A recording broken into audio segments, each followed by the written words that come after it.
Alors, qu'est-ce qui bouge les marchés, après tout? Qu'est-ce qui est important pour un conjoncturiste, tu sais, ou une conjoncturiste qui fait de l'analyse?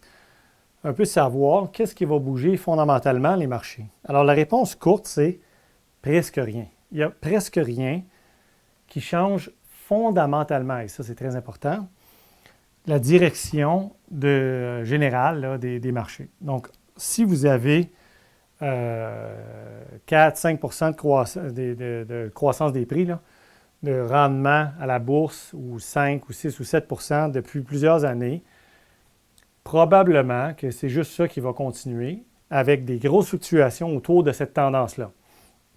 Donc, autrement dit, généralement, lorsque vous avez un élan, mettons qu'on parle des indices boursiers, OK, donc le S&P 500 serait un, mais bon, je vais mettre la bourse, OK, en général.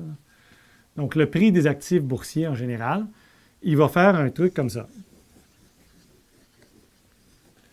Donc, si vous avez un élan haussier, vous allez peut-être avoir des grosses fluctuations autour de cette tendance-là, mais vous allez généralement tourner autour de la tendance. La même chose pour le PIB, la même chose pour toutes les autres variables. Donc, il faut comprendre que autour des fluctuations, il y a une tendance, ou derrière, je devrais dire, les fluctuations, il y a une tendance lourde qu'il faut comprendre. Ça, c'est de l'analyse fondamentale. Donc, qu'est-ce qui change fondamentalement le portrait pour une économie? Bien, la qualité des institutions, c'est très, très structurel. La qualité des institutions, à la fois politique,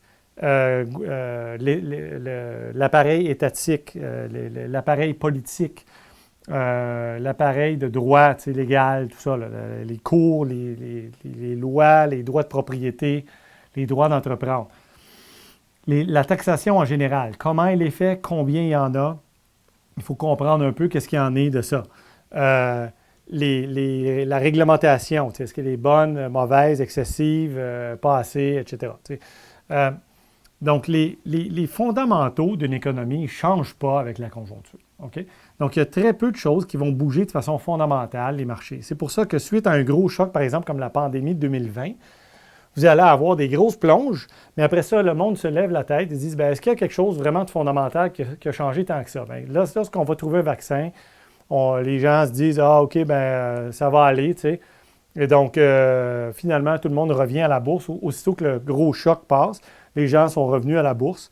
Les indices boursiers ont augmenté. Après ça, évidemment, si les gens évaluent qu'il y a quelque chose de fondamental qui a changé, les pays se retirent des échanges commerciaux, les gouvernements contrôlent de plus en plus l'activité économique, ou même restreignent l'activité économique, etc. Ça, c'est une autre histoire. Ça, c'est plus fondamental.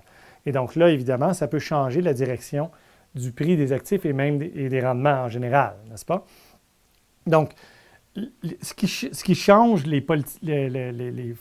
en gros, ce qui se passe, ce qui fait bouger les marchés, c'est les gros joueurs de l'économie mondiale et les grandes banques centrales. Et évidemment, les banques centrales de chaque pays, n'importe quel pays, va se faire bouger lui-même par sa propre banque centrale et son gouvernement. Donc, si le gouvernement fait des gros programmes de relance gigantesques, là, de plusieurs ordres de grandeur, plus gros là, que par le passé, bien évidemment, ça va avoir un effet de court terme, ça c'est sûr. Là. Si une banque centrale se met à imprimer en fou à court terme, ça va avoir un effet probablement stimulant pendant un bout de temps. Après ça, évidemment, il faut regarder l'inflation, la valeur de la devise, tout ça, mais à court, moyen terme, là, généralement, ça va stimuler. Et donc, c'est pour ça que je dis, il n'y a pas grand-chose qui change le portrait global, sauf si il y a des changements fondamentaux quelconques, structurels. Donc, commerce international, changement fondamental de cap, carrément. On veut moins faire de commerce avec le reste du monde. Les coûts de transport augmentent. La réglementation devient plus stricte, puis au point d'étouffer peut-être l'activité économique des entreprises. On taxe plus le volume d'emploi. Donc là, ça a des effets sur la création d'emplois. Bon, ainsi de suite. Okay? Il y a plein de choses qui peuvent changer fondamentalement, mais sinon, il n'y a rien qui bouge les marchés de façon fondamentale, autre que les banques centrales, puis peut-être les politiques des gouvernements. Okay? Après, vous pouvez avoir des chicanes politiques.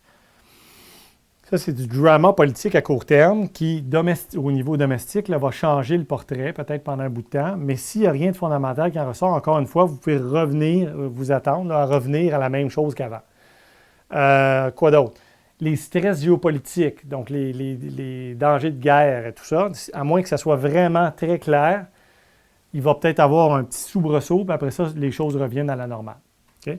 Et c'est pour ça que si vous remarquez, les marchés sont devenus là, très, très résilients, finalement.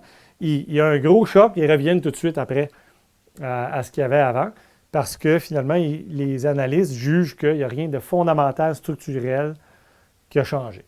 Okay?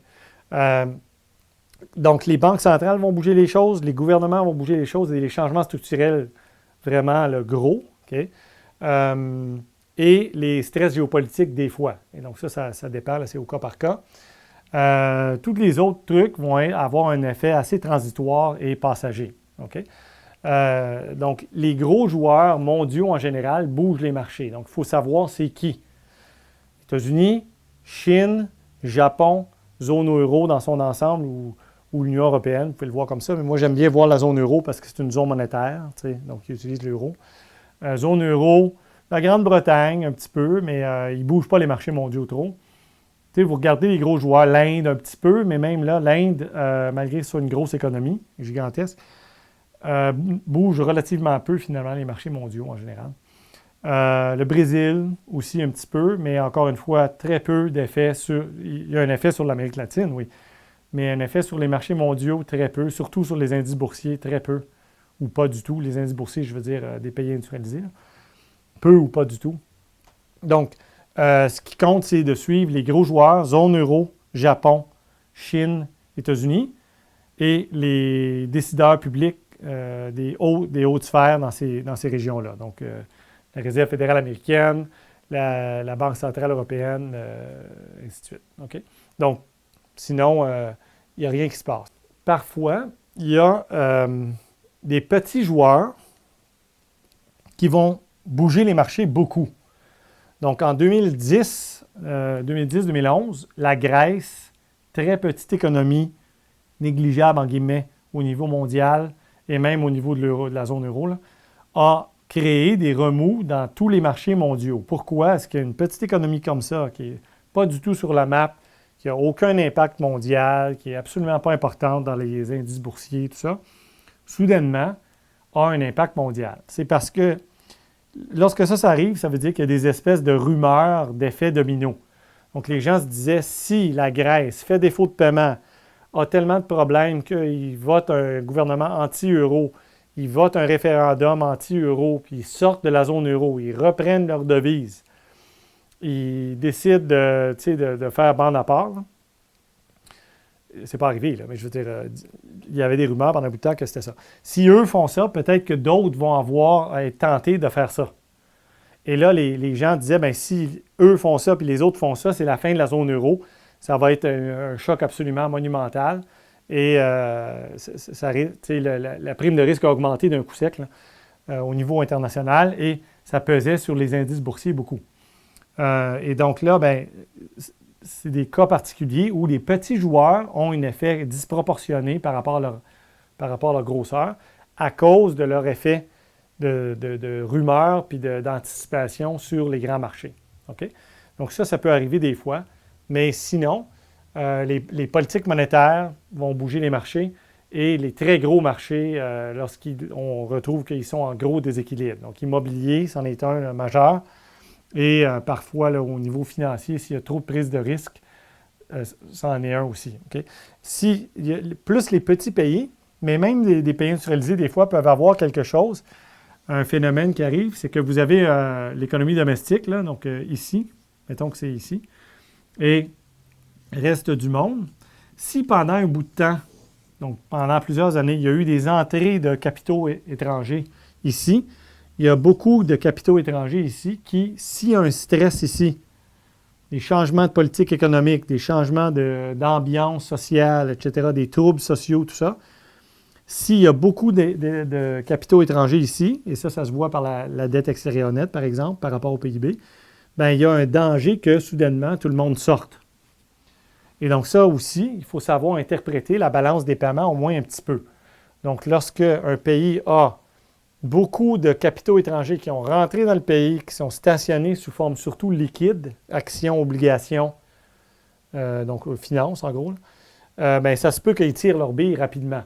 Et ça peut faire crasher le prix des actifs ici et la valeur de la devise, n'est-ce pas? Donc ça aussi, ça peut faire bouger le marché de façon assez importante pour être considérable pour cette économie-là spécifique. Après, est-ce que c'est des choses comme ça arrivent de façon majeure dans les pays industrialisés? De ce qu'on sache, là, d'observation historique là, depuis 20 ans, là, pas trop, non. Pas trop, parce qu'au contraire, les gens ont tendance à se réfugier dans les pays industrialisés en dehors des pays émergents. Donc, généralement, des trucs comme ça vont arriver au Brésil, au Mexique, les pays d'Amérique latine en général, quelques pays d'Asie, même la Chine va subir des sorties de capitaux là, en période de grosse crise. Okay?